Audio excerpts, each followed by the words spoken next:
내가 오늘 8월 8일 주일 예배를 위해서 제가 오늘은 대표로 기도하고 오늘 주일 예배를 우리 하나님께 올려드리도록 하겠습니다.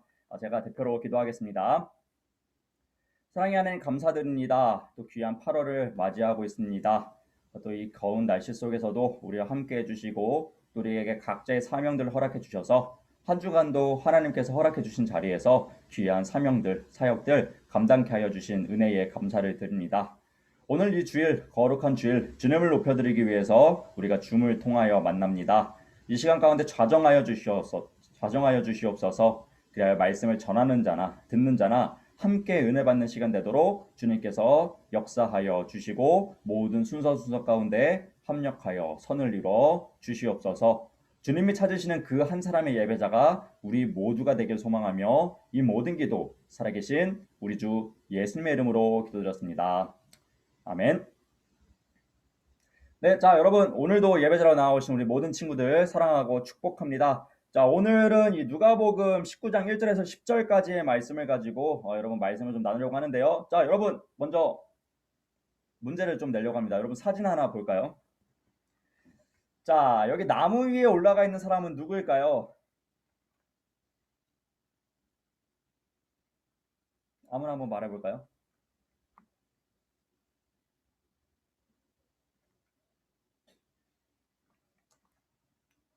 답을 몰라서 이야기 안 하시는 거죠? 네. 자, 이 사람이 누구냐? 바로 삭개오입니다. 예, 여러분 당연하게 맞힐 줄 알았는데 당연하게 대답을 안 해주시네요. 예. 오늘은 이 삭개오에 대한 이야기를 좀 나눠보려고 해요. 이 삭개오와 예수님이 만난 그 스토리. 그래서 이 삭개오의 스토리를 우리가 한번 좀 나눠보려고 합니다. 그래서 오늘 본문 말씀이 이제 누가복음 19장 1절에서 10절까지의 말씀인데요.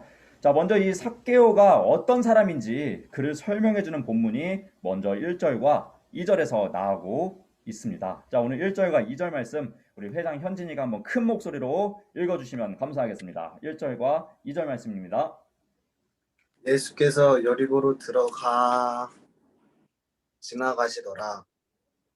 삭개오라 이름하는 자가 있으니 세리장이요 또한 부자라. 네, 그렇습니다. 여러분 먼저 삭개오는 어디 사는 사람이었습니까? 네, 1절을 보시면은 여리고에 살았던 사람이라고 이야기를 하고 있습니다. 그리고 삭개오의 직업은 뭡니까? 세리장, 네, 세리장이에요. 자, 그렇다면 세리장은 무슨 일을 하는 사람일까요? 혹시 아는 친구들 있나요? 세리의 짱이에요. 아주 좋습니다. 자, 이 세리라는 사람은 이제 세금을 걷는 사람이에요. 이 세금을 누구에게 걷냐? 이스라엘 백성들의 세금을 걷는 거예요. 그러면 이 세금을 누구에게 바치냐? 나라의 윗사람들에게 바치겠죠. 그 정치가들에게 바치겠죠. 이스라엘 백성들을 통치하고 있었던 이 로마에게 세금을 바치는 사람, 그 중간다리 역할을 하는 사람이에요. 그러니까 이스라엘 사람임에도 불구하고 이스라엘 백성들의 돈을 가져다가 로마, 지배자인 로마에게 바치니까 우리가 알기 쉽게 이야기하면은 이제 친일파와 같은 일을 하는 사람이 바로 이 세리장이었다는 것이죠. 그러면 이스라엘 백성들 입장에서 이 세리장이 곱게 보였겠습니까? 아니면 안 곱게 보였겠습니까? 안 곱게 보였겠죠. 그래서 싫어했다라는 거죠. 결론은 삭개오의 직업은 이스라엘 사람들 입장에서 볼 때는 마음에 안 드는 직업을 가진 사람이었다라는 거죠. 또한 그 사람의 특징이 나와요. 그가 세리장이면서 뭐예요? 부자예요. 여러분 부자 싫어하시죠? 자기가 여러분이 부자 되는 건 좋아하겠지만은 부자들을 볼 때 여러분 어떤 관점을 가지고 바라봐요? 부럽다. 부럽다. 네, 그러면 부럽대 그 사람이 정말 열심히 일해서 얻은 돈이라고 생각이 들어요? 아니면 정말 어떻게 편법을 써서 부자가 됐다고 생각이 들어요? 부자를 바라볼 때? 별로 아무 생각 안 나는 것 같아요. 그래요? 우리 어른 선생님들은 어떤 생각이 드세요? 부자들을 볼 때, 저 사람은 뭔가 편법으로 부자가 됐을 거다. 열심히 일해서 부자가 됐을 거다. 어떤 생각이 드세요, 선생님들은? 집을 잘 가지고 있었겠구나. 그러니까 부모님들? 부모를 잘 만나서 태어났겠구나 뭐 그런 거야. 약간 금수저 출신들이다 이런 생각들. 네. 당시에도 뭐 비슷한 생각들을 갖고 있었어요. 이 부자에 대한 인식이 그닥 좋지 않았었던 것이죠. 일단 이 세리장 자체가 돈을 많이 벌어들여서 부자가 됐다는 것 자체가 자신들의 세금을 가지고 어떠한 그런 것들을 착취해서 자기들의 재산들을 일부러 부자가 됐다라고 생각했기 때문에 이 세리에 대한, 그리고 세리가 부자인 것에 대한 인식이 굉장히 안 좋았어요. 자, 그렇다면 예수님은 그를 어떻게 생각하고 있었을까? 그리고 예수님이 여리고로 들어오셨다는 소식을 들었을 때 이 삭개오는 어떠한 생각을 가지고 있었을까? 그것이 이제 본문 뒷장에 계속해서 나오고 있는데요. 먼저 이 3절, 4절 한번 보도록 하겠습니다. 자, 3절과 4절은 우리 또 다른 임원, 우리 민주가 한번 읽어주도록 하겠습니다. 3절과 4절입니다. 그가 예수께서 어떠한 사람인가 하여 보고자 하되 키가 작고 사람이 많아 할 수 없어 앞으로 달려가서 보기 위하여 돌 무화과 나무에 올라가니 이는 예수께서 그리로 지나가시게 되밀어라. 자, 삭개오는요, 그동안 예수님에 대한 이야기를 소문으로 많이 들었을 거예요. 여러분, 우리도 예수님에 대한 이야기 막 제가 계속해서 이야기를 했죠. 자, 민중아, 네. 어, 예수님 하면은 어떠한 이미지가 떠오르니? 예수님에 대해서 좀 몇 가지 이야기해 줄 수 있겠니? 이미지요? 네, 그냥 예수님 하면 어떤 게 떠올라요? 자비로우신, 또, 음, 용서? 용서. 뭐 그러한 키워드들이 떠오르겠죠. 예수님에 대해서 들었던 민중이가 이러한 키워드가 떠올랐어요. 마찬가지로 삭개오도 그랬겠죠. 예수님에 대해서 막 전해 들었어요. 막 어려운 사람들을 막 치유해 주시고 또 여자들도 막 제자로 삼으시고 막 이러한 얘기들 들었어요. 또 죄인들과 함께 식사도 하시고 거하시고 이러한 이야기를 들었어요. 그러면 삭개오도 그런 생각이 들었겠죠. 예수님 정말 자비로우시고 사랑 많으신 분일 거다라는 그러한 생각이 동일하게 들었을 거예요. 그래서 그는 예수님을 한번 만나보고 싶었던 거죠. 근데요, 예수님을 만나러 나갔더니요, 어떤 일이 벌어졌냐? 사람이 너무 많은 거예요. 자기 같은 생각을 가진 사람이 한두 명이 아닌 거죠. 완전 연예인 보듯이 예수님을 둘러싸고 있으니까 삭개오는 볼 수가 없는 거예요. 그나마 그는 또 남들보다 키가 작았어요. 그러니까 더 볼 수가 없는 거죠. 어떻게 비집고 들어갈 수도 없고 키가 너무 커서 볼 수도 없는 그러한 상황인 거죠. 그런데도 그는 예수님을 너무나도 보고 싶었어요. 그래서 어떤 방법을 택했어요? 이 돌 무화과 나무 위로 올라가는 거예요. 그래도 나무는 사람보다 키가 크잖아요. 그래서 나무 위로 올라가 가지고 그곳에서 예수님을 쳐다봤던 것이죠. 그런데요, 그때 예수님이 저 위에 나무 위에 올라가 있던 삭개오를 보신 거예요. 그리고 이렇게 이야기합니다. 우리 마지막 임원 주성이가 한번 5절 말씀 읽어볼까요? 예수께서 그곳에 이르사 쳐다보시고 이르시되 삭개오야 속히 내려오라 내가 오늘 네 집에 유하여야 하겠다 하시니. 네, 그래요. 예수님이 뭐라 그래요? 삭개오가 딱 올라가 있는데 예수님 딱 거기를 봐요. 그리고요, 내려오라고 해요. 그리고 너네 집에 유하여야겠다라고 이야기를 해요. 여러분, 삭개오는요, 세리장이에요. 앞서 이야기했듯이 이스라엘 백성들이 다 싫어하는 사람이에요. 일단 세리장이 밖에 나왔다는 것만 하더라도 삭개오를 잘 알고 있었던 사람들은 아마 수근수근 거렸을지도 모르겠습니다. 또 그가 나왔다는 것 자체에 싫어하는 눈빛으로 막 혐오의 눈빛으로 쳐다봤을지도 모르겠습니다. 이러한 모든 색안경을 세리장에 대해서 가지고 있었는데 예수님은요, 그 세리장인 삭개오를 보시고요, 그리고요, 그에게 말도 거세요. 뭐라고요? 내려와라. 그리고 내가 너네 집에서 유하여야겠다. 밥도 먹고 잠도 자야겠다라고 이야기를 합니다. 자, 여러분, 이 상황이 지금 얼마나 감격스러운 상황인지, 삭개오의 입장에서 얼마나 감격스러운 상황인지 우리가 좀 입장을 좀 바꿔서 한번 생각을 해봅시다. 여러분이 만약에 왕따를 당하고 있다라고 생각해 보십시오. 여러분이 왕따예요.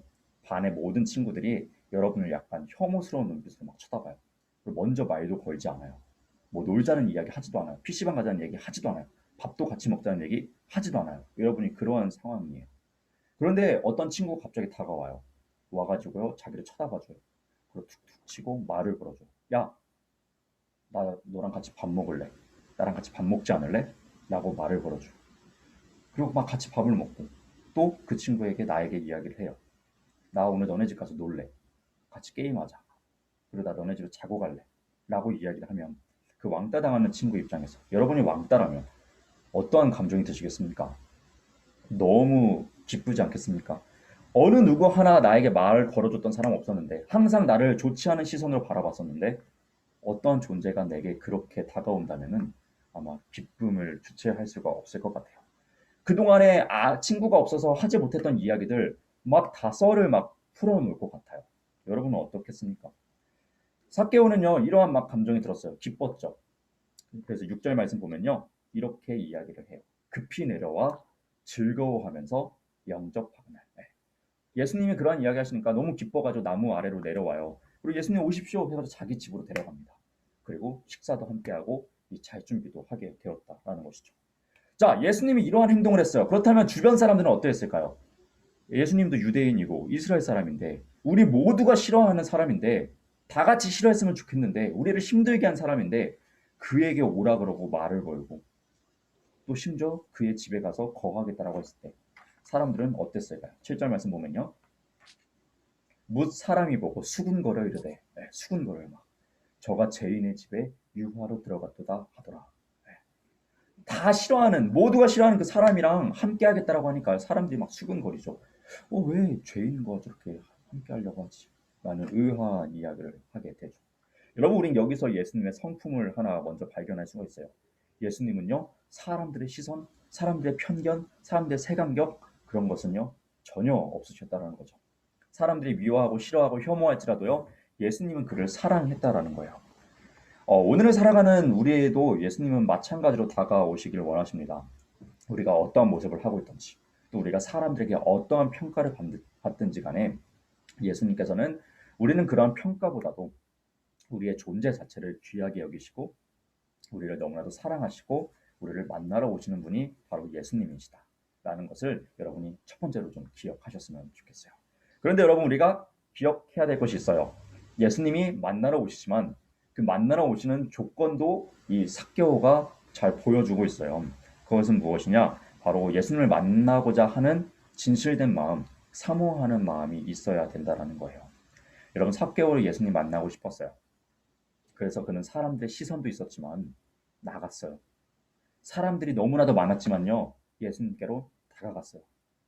너무 보지 못할 상황이에요. 사람들이 너무 많아요. 키가 작아요. 포기할 법했어요. 그런데 포기하지 않아요. 그는 나무 위에 올라가서라도 예수님을 보고 싶었어요. 그리고 예수님을 뚫어져라 쳐다봤죠. 삭개오의 이런 간절한 상황이, 간절한 마음들이 여러분 느껴지시는지 모르겠습니다. 상황과 여건은 정말 그가 예수님을 만나기 어려운 상황과 환경이지만 그는 사모하는 마음이 있었다는 거죠. 예수님을 만나고 싶은 마음이 있었다는 거죠. 그리고 그 마음을 예수님은 보셨다라는 거예요. 자, 다시 이야기해서 예수님을 간절히 만나고 싶어하는 마음이 있으니까요. 삭개오가 어떠한 사람인 것은 중요하지 않게 되는 것이죠. 예수님 입장에서 말입니다. 예수님은요.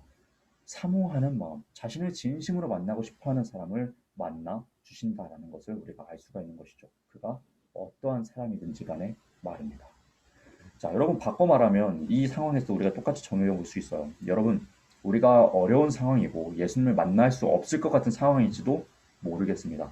그러나 여러분, 우리가 하나님을 만나고자 하는, 예수님을 만나고자 하는 그 진실된 마음이 선제적으로 갖추어진다면 그 마음을 품은 자에게 하나님은 다가오시고 예수님은 말을 걸어 오신다라는 것을 여러분이 기억하셨으면 좋겠어요. 잠언 8장 17절에요. 이러한 말씀이 있어요. 나를 사랑하는 자들이 나의 사랑을 입으며 나를 간절히 찾는 자가 나를 만날 것이니라. 아멘. 네. 간절히 찾는 자가 하나님을 만나게 되고요. 하나님을 진실로 사랑하는 자가 하나님의 진실한 사랑을 입게 된다라는 잠언의 말씀이에요. 이 말씀은 삭개오에게 그대로 적용됐죠. 어떻게든 예수님을 만나고 싶었어요. 그래서 예수님을 찾았죠. 그래서 만났어요. 예수님을 사랑했죠. 진실함으로 다가갔죠. 그렇기 때문에 그는요, 예수님께서 다가오셨고 예수님의 사랑을 입으며 그와 함께 유하게 되었다라는 것이죠. 여러분이 이러한 삭개오의 스토리를 잘 기억하셨으면 좋겠어요. 그리고 이 삭개오의 스토리가요, 삭개오만의 이야기가 아니라 우리 모두의 이야기가 될 수 있기를 주님의 이름으로 부탁드립니다. 자, 이렇게 삭개오와 예수님은 극적인 만남을 이루게 됩니다. 그런데 이 삭개오가 뜬금없이 갑자기 결단 하나를 하게 돼요. 그 결단이 무엇이냐? 바로 8절 말씀인데요. 자, 8절은 우리 막내가 한번 읽어볼까요? 형중아, 한번 8절 한번 읽어주세요. 삭개오가 서서 주께 여짜오되 주여 보시옵소서 내 소유의 절반을 가난한 자들에게 주겠사오며 만일 누구의 것을 속여 빼앗은 일이 있으면 내 갑절이나 갚겠나이다. 아멘. 자, 무슨 이야기입니까? 부자인 삭개오에게 고백해요. 나의 소유 절반을 가난한 사람에게 주겠습니다. 그리고 또한 내가 뭔가 편법으로 부정하게 모은 돈이 있으면은 그 사람 걸 착취해서 얻은 돈이 있다면 내가 4배로 돌려주겠습니다. 그 사람에게. 이렇게 이야기를 합니다. 갑자기 왜 이 사람이 이런 얘기를 해요? 예수님이 뭐 이렇게 이야기하라고 결단하라고 압박을 했습니까? 아니요, 그러지 않았어요. 그가 예수님을 만나니까요. 자기가 이러한 고백을 해요. 자신의 삶을 되돌아보면서 나는 이제 이러한 삶을 살아가겠습니다. 라고 결단을 하는 것이죠.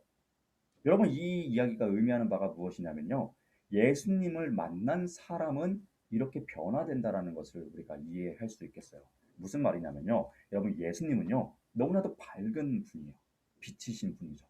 그렇기 때문에 죄 가운데 있는, 어둠 가운데 있는 사람과 빛이신 예수님이 만나게 되면요. 어둠은요.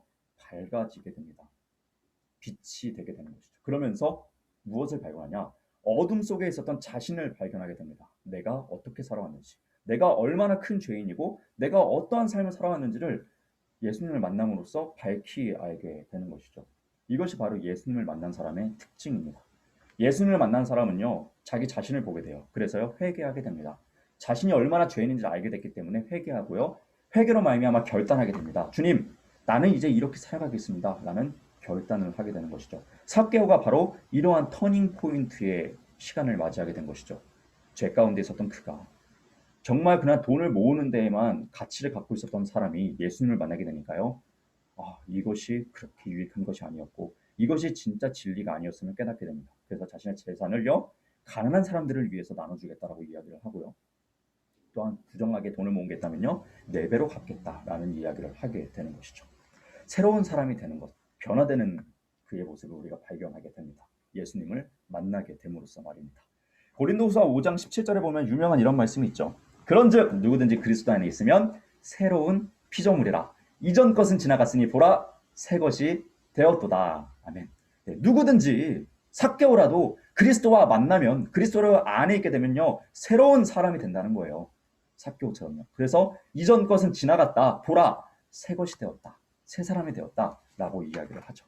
이러한 고린도후서 5장 17절의 말씀이 삭개오의 삶에 적용이 된 것이죠. 신앙인으로서 진짜 신앙인이 되게 된 것입니다. 철든 신앙인이 되게 되는 것이죠. 이제 이렇게 삶이 변화되니까요. 그는 어떠한 말을 예수님께 듣게 되냐면요. 바로 9절 말씀을 듣게 됩니다. 9절 말씀 볼까요?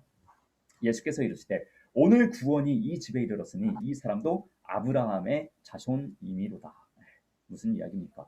이제 삭개오가 구원받은 자녀가 되었다. 왜요? 예수님을 만났고 회개했고 돌이켰고 예수님이 원하는 삶, 하나님이 원하는 삶을 살아가게 되는 이 3가지의 덕목들이 갖춰지니까 이제 너는 구원받은 백성이다 라고 예수님이 이야기하시죠. 그리고 그 구원의 상징인 믿음의 조상인 아브라함의 자손, 동일한 자손이 되었다라고 이야기를 하시는 거예요. 그리고 예수님이 왜 이 땅에 오신지에 대해서 10절에 이야기를 하세요. 인자가 온 것은 잃어버린 자를 찾아 구원하려 함이니라. 그렇구나. 예수님이 왜 이 땅에 오셨어요? 삭개오와 같은 자를 구원하시기 위해서, 우리와 같은 사람을 구원하기 위해서 이 땅에 오셨다라고 이야기를 하시면서 마무리를 하고 있습니다. 여러분, 이것이 바로 삭개오의 스토리입니다. 다시 한번 여러분들의 이 삭개오의 스토리를 기억하시면서 이 삭개오의 스토리가 여러분들의 스토리가 되길 소망합니다. 자, 그럼 마지막으로 이 삭개오의 이러한 결단의 고백들이 얼마나 대단한지를 우리가 한 번 더 좀 생각해 봤으면 좋겠는데요. 흥미로운 것은요. 신약 성경을 보시면요. 항상 대비되는 이야기가 나와요.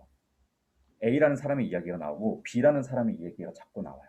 자, 오늘 삭개오는요. 부자였어요. 근데 그가 예수님을 만나자 자신의 모든 재산들을 헌납하겠다라는 결단을 하면서 변화된 삶의 모습을 보여줘요. 근데 그 앞장에는요. 그러지 못했던 똑같은 부자 이야기가 나와요. 같은 부자인데 상반된 길을 갔던 사람이 오늘 본문의 앞장에서 소개되고 있는데요. 앞장 18장에 보면요. 부자 관리의 이야기가 나와요. 18절에서 25절 말씀을 제가 한번 읽어드릴게요. 한번 여러분 보세요. 똑같은 부자인데 어떻게 달랐는지를. 어떤 관리가 물어 이르되 선한 선생님이여 내가 무엇을 하여 영생을 얻으리이까? 라고 예수님을 똑같이 만나요. 그래서 예수님 말씀하십니다. 예수께서 이르시되 네가 어찌하여 나를 선하다 일컫느냐? 하나님 한 분에는 선한 이가 없느니라. 네가 계명을 안 하니 가늠하지 말라, 살인하지 말라, 도둑질하지 말라, 거짓 증언하지 말라, 내 부모를 공경하라 하였느니라. 여짜오되 이것은 내가 어려서부터 다 지켰나이다. 예수께서 이 말을 들으시고 이르시되 네가 아직도 한 가지 부족한 것이 있으니 내게 있는 것을 다 팔아 가난한 자들에게 나눠주라. 그리하면 하늘에서 내게 보호가 있으리라. 그리고 와서 나를 따르라 하시니 그 사람이 큰 부자이므로 이 말씀을 듣고 심히 근심하더라. 예수께서 그를 보시고 이르시되 재물이 있는 자는 하나님의 나라에 들어가기가 얼마나 어려운지. 낙타가 바늘귀로 들어가는 것이 부자가 하나님의 나라에 들어가는 것보다 쉬우니라 하시니. 네. 이 말씀을 보면 부자가 얼마나 자신의 부를 포기하는 것이 얼마나 어려운 것인지를 알 수 있는 대목이에요. 그래서 예수님은 또한 부자가 하나님 나라에 들어가는 것이 얼마나 힘든지를 이야기해주고 계시죠. 그런데 삭개오는요, 그 어려운 것을 해내죠. 왜요? 예수님은 진짜로 만났던 사람이거든요. 자신의 삶 가운데 영향을 끼치는 예수님을 만났기 때문이죠. 그래서 자신의 재산을 가난한 자들을 위해서 쓰겠다라고 고백을 할 수 있었던 것입니다. 대단하죠. 자, 이제 화면 공유를 좀 꺼주시고요. 자, 여러분 말씀 한번 정리해 볼게요. 여러분 오늘 우리는 삭개오에 대한 이야기를 나눴어요. 먼저 그는 예수님을 만나고자 하는 어떤 마음이 있었어요? 간절한 마음이 있었어요. 예수님을 만나고자 하는 간절한 마음이 있었어요. 사모하는 마음이 있었어요. 그러니까요, 예수님은 만나주세요. 그가 어떠한 평가를 받든지 어떠한 평판을 받고 있든지 상관없었어요. 간절히 찾는 자가 하나님을 사랑하는 자 예수님은요 알고 계시고요. 그 사람을 만나주셨어요. 그리고 정말로 예수님을 진짜로 만나니까요. 그가 어떻게 돼요? 삶이 변해요. 이전의 삶은요 다 지나가고요. 새 것이 된 것이죠. 고린도후서 5장 17절 말씀처럼 말입니다. 그래서 이제 그는 세리로서의 삶이 아니라 이제 어떠한 삶을 살아가야 될지를 알게 된 것이죠. 하나님의 자녀로서 어떠한 삶을 살아가야 될지가 알게 된 거예요. 여러분들도 그런 고민도 있을 거예요. 내가 정말 하나님을 위해서 어떠한 길을 도대체 가야 되는 것인가? 내가 가는 길이 맞는 것인가? 이러한 고민을 가지고 있는 친구들에게 저는 오늘 말씀을 입각하여서 권면하고 싶어요. 여러분 기도 가운데 정말 예수님을 만나기를 축복합니다. 여러분 예수님을 만나서 내가 정말 이제 가야 될 길이 어떠한 길인지를 밝게 하시고 그 길을 예수님과 동행할 수 있는 우리 모든 중고등부 친구들이 될 수 있기를 주님의 이름으로 부탁드립니다. 그리고 이렇게 거듭난 삶을 살아간 사람에게 오늘 본문에서 예수님 마지막에요. 구원에 이르렀다. 천국 백성이 되었다. 라고 말씀을 해주십니다. 우리가 정말 이제 그러한 삶을 살아갈 때 정말 회개 가운데서 내 삶을 돌이키고 새 사람 거듭나게 되었을 때 본 어게인이 되었을 때 우리는 정말 구원받은 백성이 된 것이죠. 이러한 삭개오의 스토리가 여러분의 스토리가 될 수 있기를 다시 한번 주님의 이름으로 부탁드립니다. 네, 오늘도 예배자로 나오신 우리 모든 중고등부 친구들을 다시 한번 주님의 이름으로 사랑하고 축복합니다. 그래서 여러분들이 이런 하나님을 진심으로 찾는 시간들 여러분의 삶 속에서 갖기를 축복합니다. 여러분이 어느 곳에서든지라도 이 하나님을 만나고자 하는 그 사모하는 마음들을 품을 수 있는 우리 모두가 되었으면 좋겠습니다. 기도하겠습니다. 사랑의 하나님 감사드립니다. 오늘도 귀한 날 허락하여 주셔서 이 삭개오의 스토리를 함께 나누었습니다. 삭개오가 간절히 주님을 찾았습니다. 그리하여 주님을 만났습니다. 그리고 주님을 만나니까요 삶이 변했습니다. 그가 어떠한 삶을 살아가야 될지 알게 되었습니다. 비전을 발견하였습니다. 이 삭개오의 스토리가 우리 사랑하는 모든 중고등부 친구들의 스토리가 되길 소망합니다. 하나님을 간절히 찾게 하여 주시옵소서. 그리하여 주님을 만나게 하여 주시옵소서. 그리하여 우리 사랑하는 친구들이 앞으로 어떻게 살아가야 되는지를 발견하게 하여 주시옵소서. 그리하여 하나님과 기쁨으로 동행하는 삶을 살아갈 수 있도록 주님께서 역사하여 주시옵소서. 이후에 쓸 모든 나눔 가운데도 함께하여 주시옵소서. 감사드리며 예수님의 이름으로 기도드렸습니다. 아멘. 우리 기쁘고 감사한 마음으로 우리 하나님께 감사와 영광의 박수를 올려드립시다. 할렐루야.